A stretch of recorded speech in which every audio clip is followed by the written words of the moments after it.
video. I uploaded my first ASMR whispering video about 1 month ago, and I thought that it would be a reasonable goal to aim for 1 video per month. So that's what I'm going to try for. Let me know if you have any ideas or suggestions. You can leave a comment on this video, or I did receive a few messages on my Instagram with some ideas, so you can contact me there as well, and I will implement the ideas if I'm able to, depending on if it's something that I'm comfortable with and something that I feel like myself doing. So I can't take every idea or suggestion, but I will use them when I can. Thank you for the support on my first Whispering ASMR video, for the likes and comments. I really appreciate it. I found that I really enjoyed making a Whispering ASMR video. I tend to be a quiet person, and so for much of my life, and also I have a quiet voice anyway, so for much of my life, I've been told to speak up, speak louder, and I personally find that rather exhausting. So it's nice to have a place where I can just enjoy being quiet, although it is important to be able to speak up and be heard, and in this world you have to learn to be aggressive a bit at times to look out for yourself and look out for others. There's a time and a place for that, but like I mentioned, I find that exhausting since it goes against my natural nature. So this is a little bit of an escape for me from real life, from daily life, to set up a peaceful space and speak quietly and talk about whatever it is I want to talk about and share things. So I hope that others enjoy this video. I hope that you find it relaxing. I personally suffered with insomnia and anxiety for most of my young adult life, and so I hope that my videos can provide a little bit of peace, a little refuge, and be calming and relaxing for others. So that's my goal. For this video, I was thinking of trying out reading a book. So I have a stack of the Choose Your Own Adventure books, and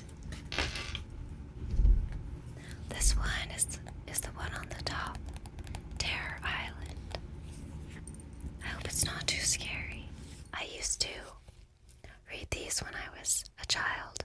I loved going into the library. That was my favorite hangout, to go to a library or bookstores, book sales, and the book fair at school was always a highlight for me. I hope that you can relax and forget about your problems, and that we can enjoy reading this together.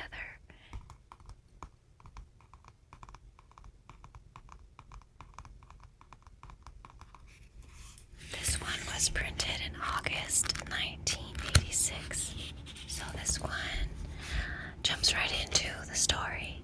You are sailing through the Bligh Islands on the 40-foot ketch Starbuck with Bill Sutherland, your father's close friend. The Blighs are a chain of islands that sprawl across the corner of the Pacific just north of New Guinea and just south of the equator. Few people live on them, and those that do keep to themselves. In fact, Bill has warned you that the natives can be downright unfriendly. He claims that some of the islanders have been known to roast visitors for dinner. You don't quite believe him, though. So far, it's been a long, easy cruise with plenty of time to swim, scuba dive, fish, and explore the lush, exotic islands.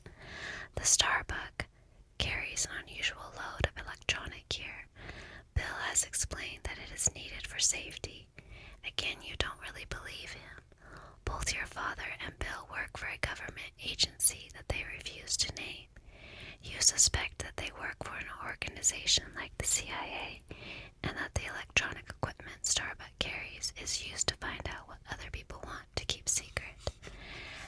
says turn to page 3.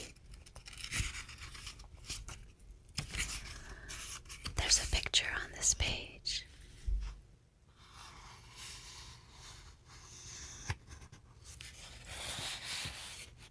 For the last 2 days, the Starbuck has been sailing off the coast of Bounty, the largest of the Blyes, and it hasn't been much fun. Bill has spent all his time with his equipment, safety, and he has ordered you to stay on the boat. Boring. Now the neighbors are opening their garage. I don't know if the microphone picks that up. I have the noise reduction on, so hopefully it won't. You've spent your time basking on the deck and reading. From time to time you stare at the dark plume of smoke rising above the volcano that towers thousands of feet above the island. You don't know much about volcanoes, but you're sure that this one is dangerous. There's the volcano. There goes the garage again. Hopefully they'll decide if they're staying in or going out soon. So it said turn to page 5. On the second night, you're anchored off Bounty, a storm arises. You've ridden out other storms on this trip, but none of them has been as fierce as this one. Though you want to help him, Bill orders you to stay below and catch some sleep, but the screaming winds and the crashing waves toss and shake the little boat, making sleep impossible. You put on your clothes and climb up on deck. Bill looks worried. The storm is worsening. Streaks of lightning spotlight the island's barrier reef. It's close, much too close. This is a rough one, Bill shouts above the noise of the wind and the waves. But Starbuck's a sturdy old tub will do just fine. That's when the explosion hits. A mine, Bill screams. We must have struck an Omicron mine. You don't have a chance to ask what Omicron is, because at that moment the boat lurches and staggers and crashes onto the reef. You are flung out above the coral. Then you plunge deep into the surging water of the lagoon. And now we turn to page 12.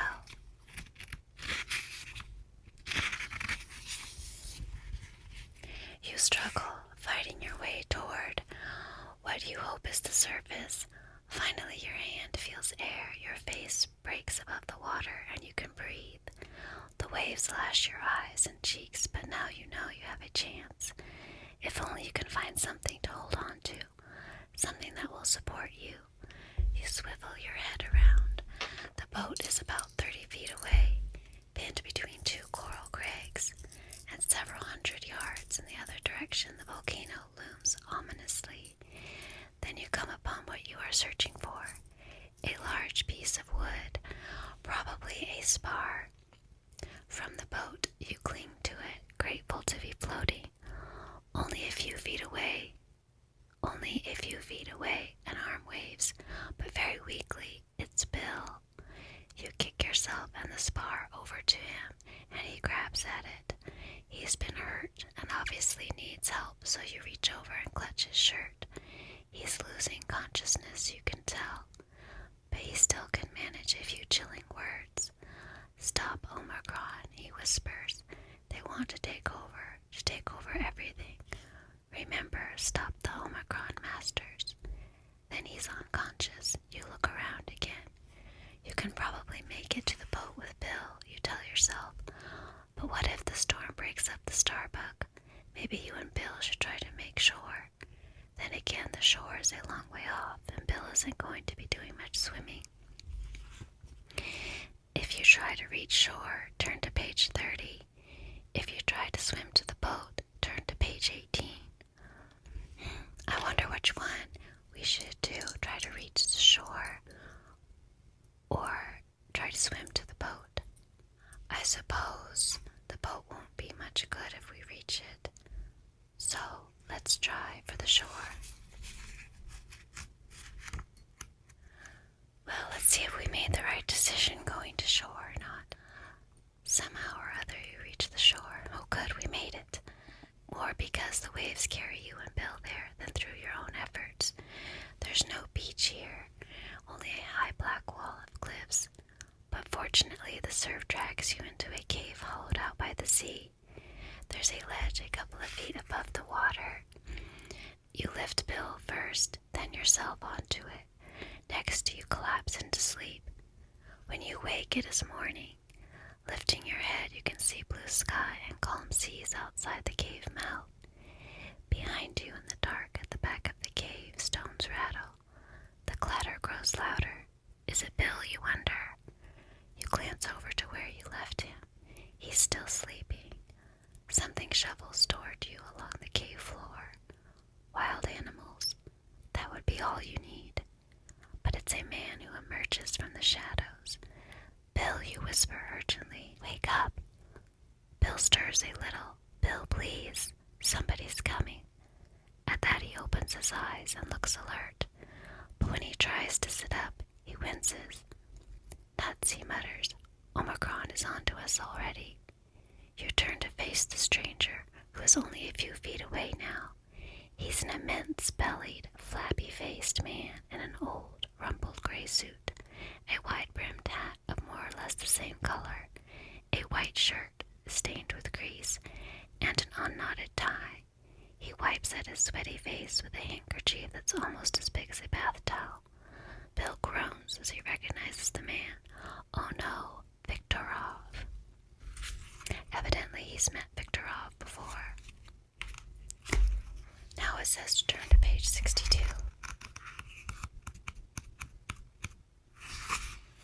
Yes, this is I, Viktorov, says the man with a wide smile. Greetings, Comrade Bill Sutherland, and welcome. How did you get here, Bill asks, and how did you find us? I have electronics that hear your electronics, and then I see your little boat strike Omicron mine in the storm, and in the morning I climb down chimney in the mountain like Father Christmas to this cave. Very hard climb, maybe 500 meters, but I want to see you. We have worked together many times before. It would be good to work with you again.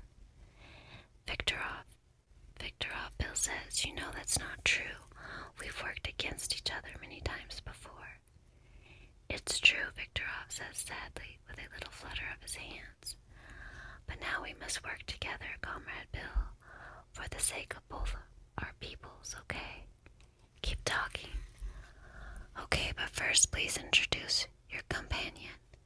Bill tells him who you are.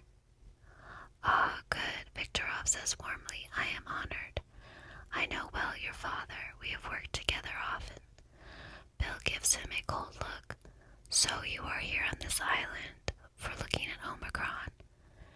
And so maybe you hope to do something about Omicron. Maybe put a stop to them. I wish this too. What is Omicron, you ask? Capitalist corruption, Viktorov says. Filthy evil. Like all capitalist corporations, but worse. Much, much worse. That's partly true, Bill adds, interrupting and again winces from pain. Omicron's a big company that's into computers, space exploration, electronics, all very high-tech. But it's not like the big corporations we know. They want to take over the world, and this island is the base they want to start from. That sounds scary, you say. I, Viktorov, am scared too, Viktorov says, and I will tell you more. Omicron now does mind control. You understand? They put helmets on people. Helmets receive electronic signals. Signals tell people with helmets what to do. People become slaves. You glance at Bill, who nods grimly. Turn to page 87.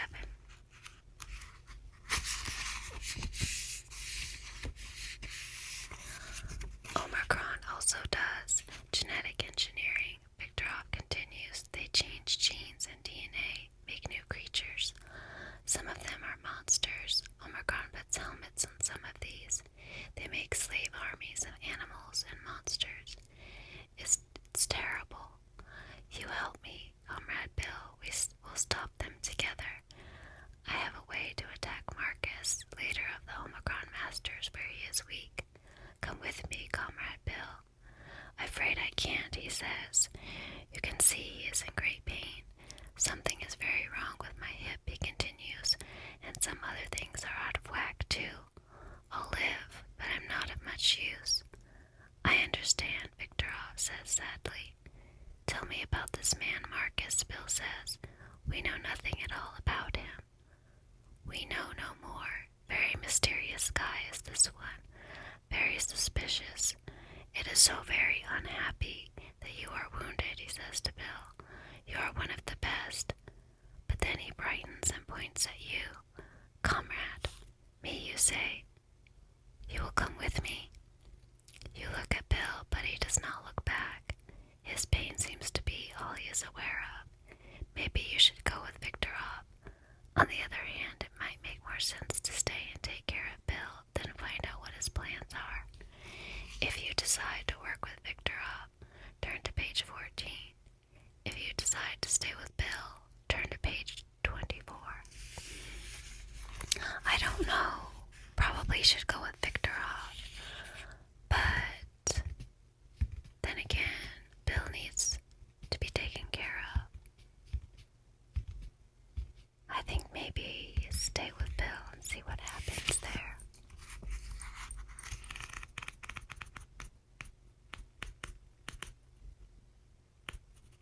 You'll have to go without me, you tell Victorov. I'm not leaving Bill. Victorov shuffles away and climbs back up the chimney. Bill falls into a deep sleep even before Victorov says goodbye. It's mid-afternoon. Before Bill stirs and opens his eyes. How's it going, old buddy? He says weakly. I'm fine, you say, but what about you? Still breathing and the old heart's beating. Did Victorov leave? Yes. Good, I don't trust him. I'm glad you stayed. Oh good, we made the right decision to stay with Bill. So what can we do now, you say? You're definitely out of action for a while. Yeah, I know. That means the Omicron mission is up to you. I'm sorry, but we have no choice. Can you handle it? You nod slowly, not sure that you can. I'll try. You'll do fine, he says. What you have to do is go look around the Omicron base and find out what we are up against. We know very little about the Omicron leaders, especially about this man Marcus. Find out what you can about him and the others, and try to discover their plans and weaknesses. Do you think you can do that? Once again you nod your head slowly. This I know for sure. The Omicron masters are overconfident. They believe they are totally secure here on the island. They may be right about that, but if they are wrong, then we have a little hope. Meanwhile, take a look at this map of Bounty Island. Turn to page 7.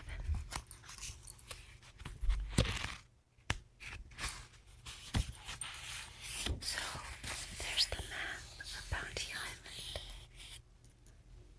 Can you see it?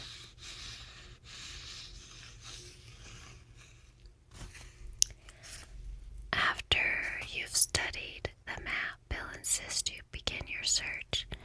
You and Bill give each other a hug for courage, and then you climb up the chimney. When you reach the surface, you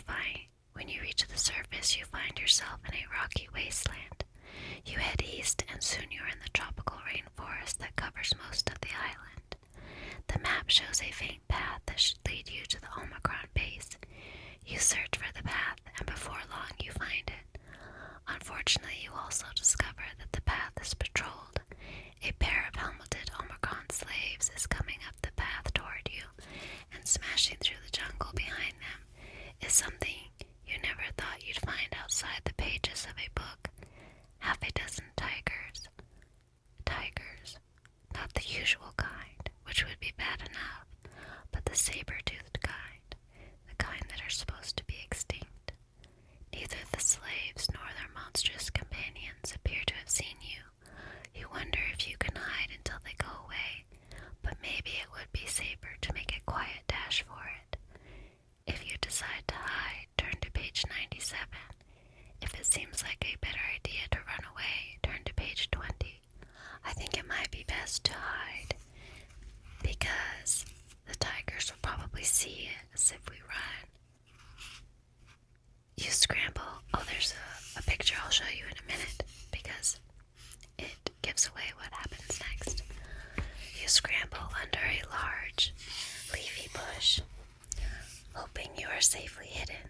The guards and their tigers are prowling closer and closer along the path.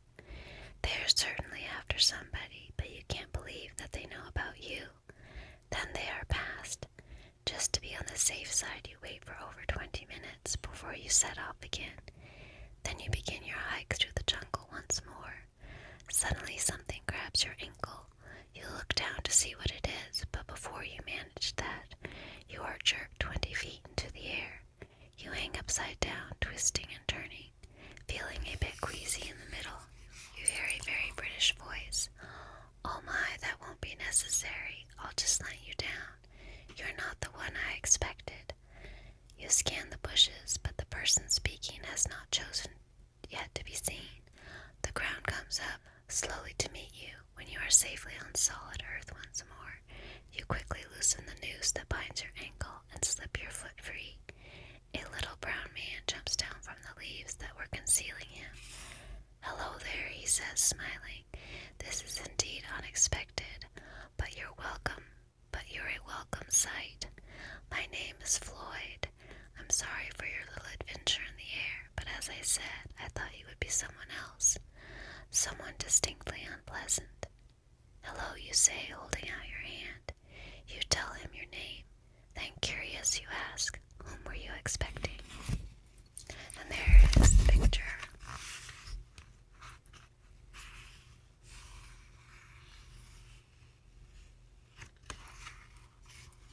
And now we go to page 77.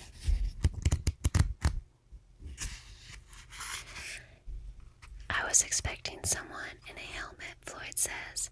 "If I capture a slave, I can remove the helmet. I then fix the circuitry inside in a way that permanently frees the wearer and allows him to join a group of rebel slaves who are now waiting for the moment to revolt against Omicron. But come, I'll wager you could eat a little something. Come home with me and I'll tell you a bit more about the Omicron masters, and you can tell me how you came to be here. You realize how hungry you are. Okay, you say. That sounds great." "Follow me," Floyd says, "and be most careful. The Omicron masters have this place very well organized, so I would step very, very quickly. In fact, it's best not to talk." And then turn to page 58.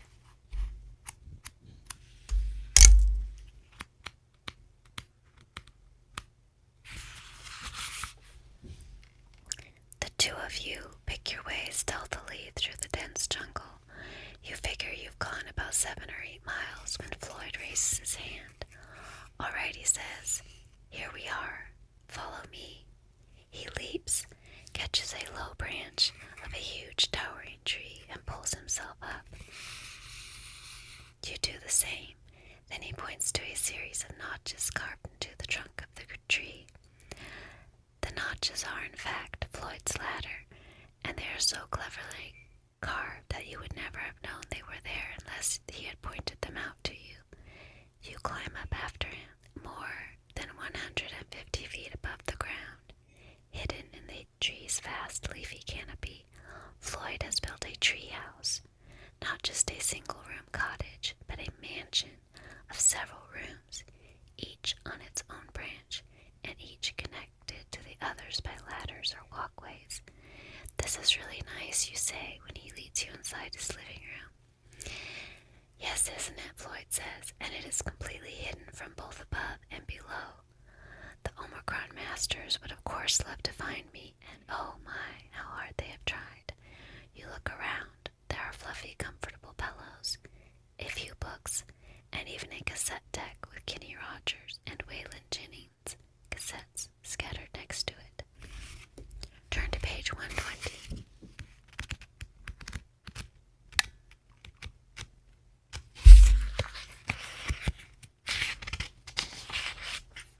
Floyd, seeing you look at the cassette deck, says sadly, "Oh my, would you like to listen to some Waylon or Kenny?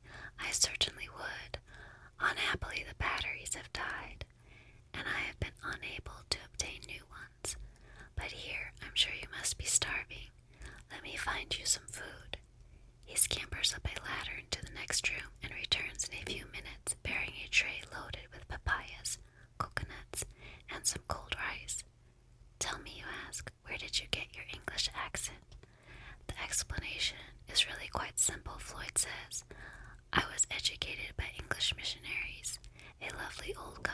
Oxford. Too bad about them. What happened? They were snatched away by a raiding party from another island. A nasty, nasty bunch. I fear that my friends were turned into missionaries too. But enough sadness. Tell me about yourself and how you came here. After you tell him your story, including the part about Bill's injuries, he turns toward the window and sinks into deep thought. A few moments later, his attention returns to you. All right, he says, this is how it is. As I mentioned earlier, I have a plan to organize the freed slaves into a revolt. Now that you have dropped in, it might be a good moment to put it in action. If it works, we could do the Omicron Masters great damage. On the other hand, if your friend is in as much danger as you say he is, you may prefer to take him and yourself to safety. To be perfectly honest, if I were you, that's what I would do. Then why do you stay here? I despise the Omicron Masters, he says with heat in his voice. They murdered all my people, my mother, my father, my friends. I am the last of the true owners of this island. If you try to escape with Bill, turn to page 57. If you decide to help Floyd carry out his plan, turn to page 119. Well, I think we should probably help Floyd. I think that's what Bill would want. You feel good about joining forces with Floyd. You trust him as you never could trust Victorov. And besides, you like his plan. Tonight he will give the signal for the freed slaves to revolt. Just to be sure the Omicron Masters don't interfere, Floyd will create a diversion by setting loose as many of the caged animals as possible. Before you set out, Floyd opens an ornately carved wooden chest and removes from it 2 sheaths. Inside each are several dozen darts. Careful now, Floyd says. These darts are tipped with a substance I obtained from the poison sacs of the stonefish. It renders humans almost instantly unconscious. At dark, the 2 of you climb down the massive tree trunk and start out for the Omicron base. Sometime after midnight, you arrive at the animal pens. These lie between the airfield and a number of warehouses. On the other side of the warehouses is the village where the Omicron slaves live. Beyond that lie farmlands. The animal pens are surrounded by a 15-foot high steel mesh fence with gates on both sides. A guard patrols each gate. Stealthily, you and Floyd approach the guards, crawling on your stomachs through the thick grass. Then you take one of the darts and at a hand signal from Floyd, you hurl it at the guard farthest from you. The instant it hits, Floyd delivers a sharp blow to the back of his neck. Both guards crumple to the ground unconscious. Turn to page 95.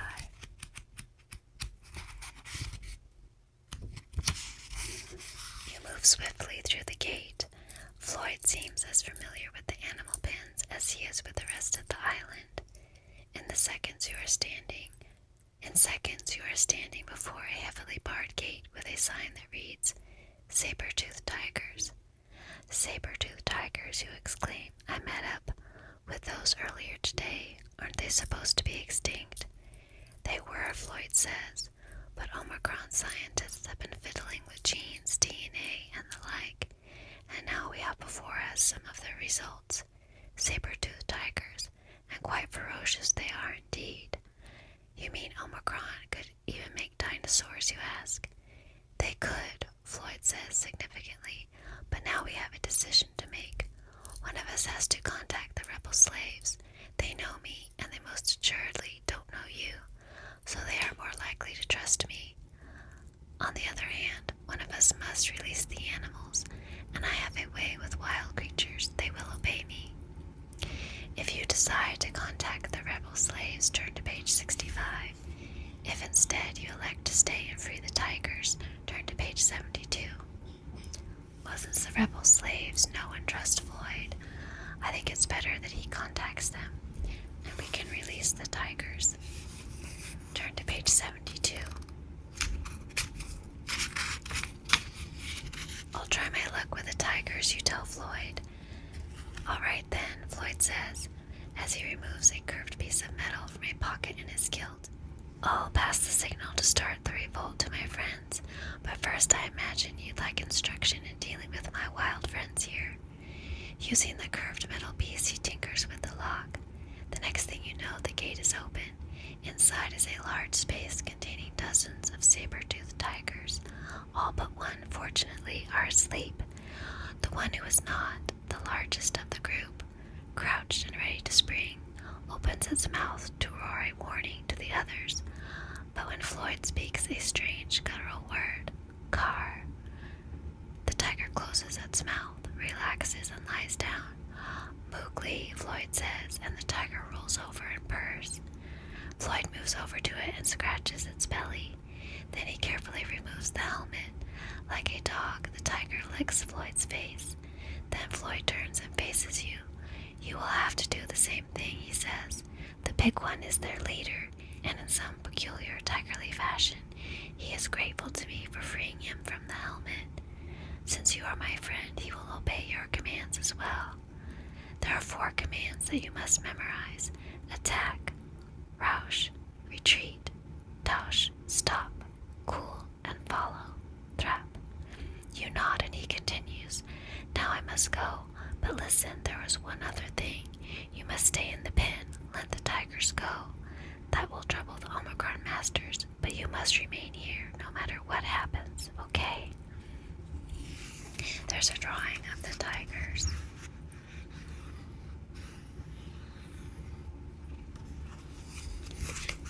Now we go to page 25. Okay, you say to Floyd, I won't budge. Right, then I'll be off. I'll return for you shortly, and he skips away.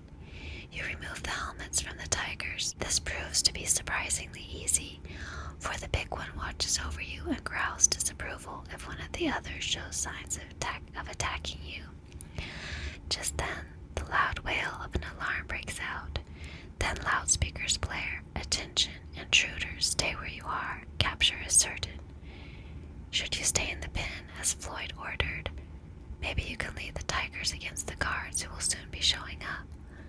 If you stay in the pen, turn to 70. If you lead the tigers against the guards, turn to page 35. Stay in the pen no matter what happens.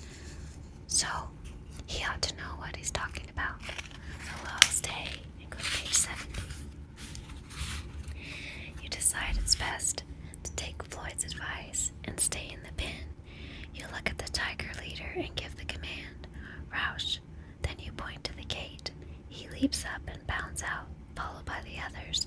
Soon you hear the sounds of tigers clashing with Omicron guards. You spin around at the sound of the movement behind you. It's Floyd. His head is poking out of an open trap door.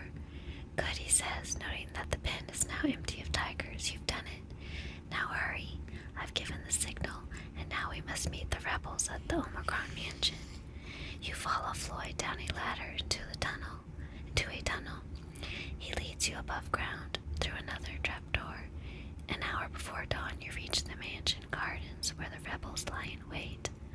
Floyd leads you up to a tall, very good-looking rebel. This is Jonathan, he says to you. Jonathan nods a greeting. He is the rebel leader. Then he addresses Jonathan. Well, dear boy, are there any changes in the plan? None, Floyd, Jonathan says. We will enter the mansion through the servants' quarters so that we can liberate them. Some of them know where Marcus keeps his apartments. You've heard of Marcus, Floyd asks. Yes, you say, but only that he is Omicron's leader. He is very mysterious. Yes, Floyd agrees, and suspicious. Only a few are told where he lives. Then he turns to the rebel leader. Well, dear fellow, when do we start? And then it says to turn to page 91. We can start for the mansion right now. Jonathan says, pointing at the golden line that is just beginning to show on the horizon. Okay, move, he orders the other rebels. They start toward the mansion at a quick, silent trot. One of the rebels leads the way in through one of the kitchens. When you are inside, Jonathan points to a staircase. The master's quarters are upstairs, he says. That's that's where we'll find Marcus, if we find him. You climb the stairs, but when you reach the top, alarm bells clang. Drat, Jonathan says, now we'll have to fight our own people. I wish the Omicron bosses would fight for themselves instead of using slaves. Just then a laser beam flashes by your shoulder. Take cover, Jonathan calls out. But you don't need to be told. You and the others have a tough time of it for the next few minutes. The fighting is fierce, and there are many casualties. Nevertheless, you manage to advance from door to door in the direction of the wing where the Omicron masters live. You are helped, of course, every time you take a captive, because every newly freed slave instantly joins your band. And we just go to the next page. Finally, breathless and exhausted, you are standing in the great hall of the Omicron masters, with Jonathan and Floyd hanging on the walls all around our hunting trophies. You recognize some of the heads, like the saber-toothed tigers, but some you've never seen before. Could the one over the great mantle of the fireplace really be the head of a Tyrannosaurus Rex?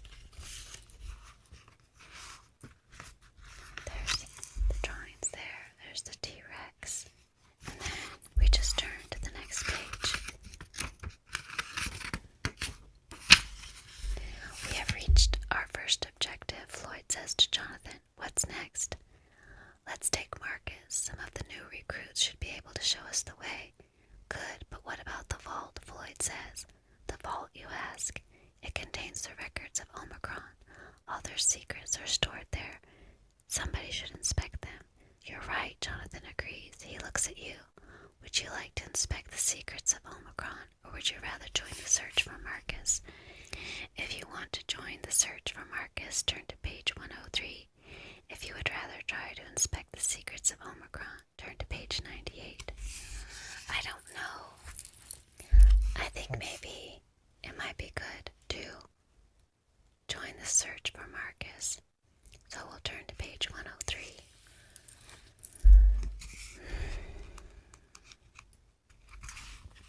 I think I'd like to take a crack at this guy Marcus, you tell Jonathan. He sounds like quite a character. Actually, I'd rather not meet him, Jonathan says. Marcus is pure evil, but we have to do what we have to do, so come on. Jonathan is on his way to the grand staircase when there's a loud shout. Jonathan. Then a rebel woman races in. Hurry, she cries. Marcus is making a run for it. He's headed for the boats. Jonathan is already dashing to an exit. He doesn't have to order the others to follow. They've all heard too. You stop for a moment, stunned by the hatred in their eyes. Turn to page 66. Following the others, you race down the hill to the docks, but you are not in time to stop Marcus. A fast hydrofoil with several Omicron masters aboard is already gathering speed. Take the other boats, Jonathan commands. You, Jonathan, Floyd, and 6 others climb on board another hydrofoil, and Jonathan gets the motor running. Moments later, you are speeding out of the harbor. Marcus's boat is about half a mile ahead of you, and you are not gaining. I've got to milk some more speed out of this thing, Jonathan says, even if I destroy the engines in the process. He then moves the throttle another notch into the red warning area. Too long at this speed and the engines will burn out, you tell yourself. But you are gaining. Suddenly the water on the port side erupts in an explosion. They're firing at us, Floyd says calmly. Let them, Jonathan says. All we have to do is get a little closer, and I can disable them. There are 2 more explosions, one on either side. They are trying to bracket you. The next ones come closer. Turn to page 115.